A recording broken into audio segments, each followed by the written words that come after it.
नमस्कार।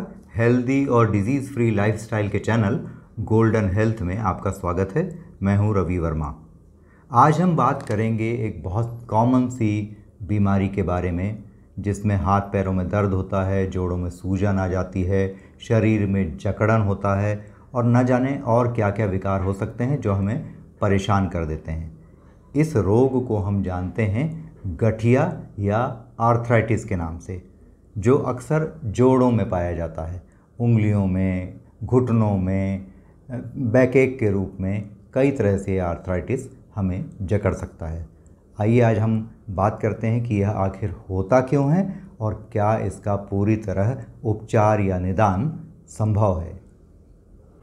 देखिए, हमें आर्थराइटिस तब होता है जब हमारे शरीर में ऑटो इम्यून रिस्पॉन्स जो है वो ट्रिगर हो जाता है। इसका मतलब कैंसर की तरह आर्थराइटिस भी ऑटो इम्यून रिस्पॉन्स की डिजीज़ है, ऑटो इम्यून डिजीज़ की श्रेणी में आती है।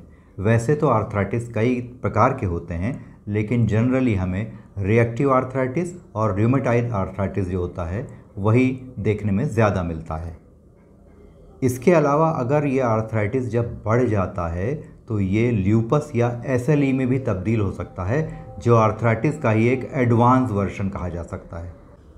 जो ऑटो इम्यून रिस्पॉन्स ट्रिगर होता है और जिसके कारण आर्थराइटिस हमें हो जाता है, उसका मुख्य कारण हमारी डाइट की गलतियां होती हैं, जिसके कारण जो जॉइंट्स में सिनोवियल फ्लूइड होता है उसका बनना कम या बंद हो जाता है, और जो हाइलिन मेम्ब्रेन होती है एक तरह की जॉइंट्स में, जिसके कारण जॉइंट्स का स्मूथ मूवमेंट होता है, वो डैमेज होने लगता है। इससे जॉइंट्स में फ्रिक्शन बढ़ जाता है और हमारा स्मूथनेस ऑफ मूवमेंट ख़त्म होने लगता है, जिससे हमें हर अंग में दर्द होने लगता है। और अगर यही चीज़ आगे बढ़ जाए, एडवांस स्टेज में पहुंच जाए, तो अंगों में डिफॉर्मेशन भी आने लगता है। आइए अब ये जानते हैं कि आखिर ऐसा क्या होता है हमारे शरीर में कि ऑटो इम्यून रिस्पॉन्स ट्रिगर हो जाता है। तो इसका सबसे बड़ा कारण है शुगर यानी डायबिटीज़ का कंट्रोल ना होना। इससे होता यह है कि जो शुगर एक्सेस में होती है वो हमारे जॉइंट्स में जा कर के भर जाती है, जिससे जोड़ों में सूजन आ जाती है, फ्रिक्शन पैदा हो जाता है, हाइलिन कार्टिलेज डैमेज होने लगता है और हमारा चलना फिरना, उठना बैठना मुश्किल हो जाता है, क्योंकि हमें दर्द रहने लगता है। जब हम आर्थराइटिस के शिकार हो ही जाते हैं तो हमारा यूरिक एसिड बढ़ जाता है, हमारा ईएसआर का लेवल बढ़ जाता है और आरए फैक्टर भी पॉजिटिव हो जाता है, जिसके कारण उठना बैठना, चलना फिरना सब में हमें दर्द महसूस होने लगता है और कोई भी काम हम ठीक से नहीं कर पाते। आइए सबसे पहले जानते हैं कि जोड़ों के सूजन के इस रोग के बारे में, यानी आर्थराइटिस के बारे में, गठिया के बारे में हमारा आयुर्वेद क्या कहता है। तो आयुर्वेद के अनुसार हमारे को गठिया की शिकायत इसीलिए होती है क्योंकि हमारा खान पान, लाइफ स्टाइल अनियंत्रित होता है। अब इसके निदान के बारे में भी आयुर्वेद बहुत सारी बातें बताता है, जिसमें सबसे पहला यह है कि गठिया के या आर्थराइटिस के रोगी को प्रतिदिन सुबह धूप स्नान करना चाहिए, मतलब धूप की सिकाई करनी चाहिए, और इसी वक्त उसे कपालभाति और अनुलोम विलोम प्राणायाम भी करना चाहिए। साथ ही जिस अंग में दर्द है, जिस जोड़ में हमें दर्द है, उसमें एलोवेरा का जेल या एलोवेरा का अगर रस मिले तो रस लगाकर धूप में हमें बैठना चाहिए, यानी धूप में बैठकर हमें प्राणायाम करना है और दर्द वाले स्थानों पर एलोवेरा का रस या जेल लगाना है। इसी तरह आर्थराइटिस के मरीज़ को प्रतिदिन 2 बार सुबह और शाम एलोवेरा का फ्रेश जूस अगर मिल सके तो उसको पीना चाहिए, और हल्दी, मेथी और सौंठ का मिश्रण बनाकर सीमित मात्रा में उसका इस्तेमाल भी दिन में 2 बार करना चाहिए। लेकिन एक बात ध्यान रखनी चाहिए कि क्योंकि इस मिक्सचर की जो तासीर है, मिश्रण की तासीर है, वो गर्म होती है, इसलिए पाइल्स के रोगी इसका इस्तेमाल ना करें, और आप भी जब इसका सेवन करें तो इसकी मात्रा अपने शरीर की तासीर के अनुसार ही एडजस्ट करके लें, उसे रेगुलेट करके लें। इसी तरह जो आर्थराइटिस के रोगी हैं या उसका शिकार हो गए हैं, उनके लिए हरसिंगार या पारिजात या शिवली या नाइट जैस्मिन जिसे अंग्रेज़ी में कहा जाता है, उसके पत्तों का काढ़ा लगातार पीना बहुत ही फ़ायदेमंद होता है। इससे जोड़ों की सूजन और दर्द जो है उसमें कमी आती है। हाँ, एक बात ज़रूर बताना चाहूँगा कि यदि आपने काढ़ा 1 सप्ताह पी लिया और आप सोचें कि चमत्कारिक रूप से आप ठीक हो जाएं, तो यह संभव नहीं है, क्योंकि यह ऑटो इम्यून डिजीज़ है, इसलिए इसे ठीक होने में वक्त लगता है। इसलिए यह उपाय आपको लंबे समय तक यानी कम से कम 3 से 6 महीने ज़रूर करने होंगे। हरसिंगार के पत्तों का काढ़ा बनाने के लिए हमें हरसिंगार या पारिजात के 8-10 पत्तों को अच्छी तरह से धोकर साफ़ करके 1 गिलास पानी के साथ तब तक उबालना चाहिए जब तक कि वह पानी आधा ना हो जाए। इसके बाद दिन के समय इसे धीरे धीरे हमें पीना चाहिए। आइए अब यह जानते हैं कि आर्थराइटिस के रोगियों को डाइट कैसी लेनी चाहिए, क्योंकि आर्थराइटिस का जो रोग होता है वह मुख्य रूप से रॉन्ग डाइट के कारण ही होता है।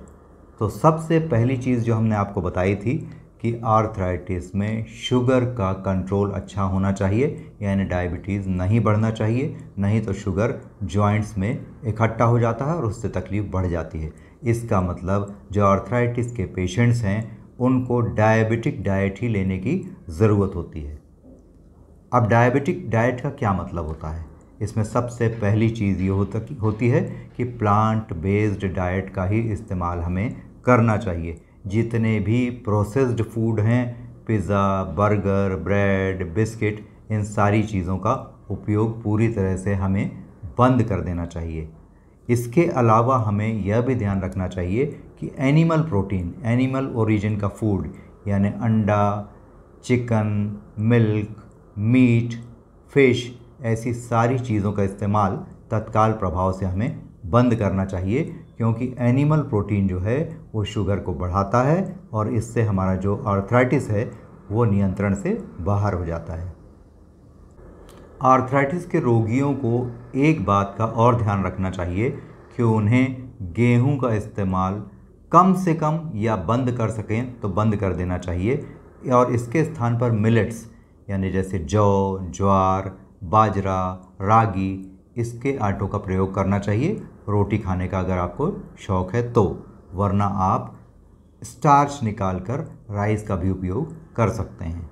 इसके अलावा आप प्रतिदिन दिन में 2 बार फ्रेश कोकोनट वाटर भी पिएं तो आर्थराइटिस में इससे बहुत ज़्यादा फ़ायदा होता है। यानी बेसिकली क्या हुआ, plant based diet, animal food पूरी तरह से बंद, प्रोसेस्ड फूड पूरी तरह से बंद, मिल्क और मिल्क प्रोडक्ट्स पूरी तरह से बंद, और कोकोनट वाटर का इस्तेमाल, धूप का इस्तेमाल, प्राणायाम, यह आपकी आर्थराइटिस से पूरी तरह से रक्षा करने में सक्षम है। एक बात और आपको ये बताना चाहूँगा कि अगर आप लंबे समय से आर्थराइटिस का शिकार हैं तो अपने भोजन में 80% डाइट जो है वो रॉ फ्रूट्स और रॉ वेजिटेबल्स की अगर आप रखेंगे और 20% डाइट को आप कुक्ड फूड के रूप में लेंगे तो आपको बहुत अधिक लाभ होगा। हाँ, 3 महीने तक इसे लेना बहुत आवश्यक है।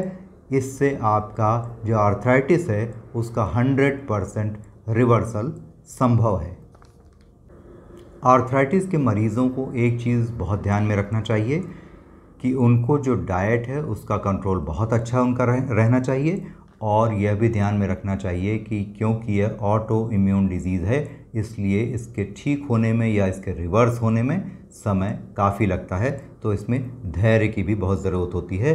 6 से 8 महीने अगर आप ये करेंगे तो आपकी जो आर्थराइटिस है इसका रिवर्सल पूरी तरह से संभव हो जाएगा।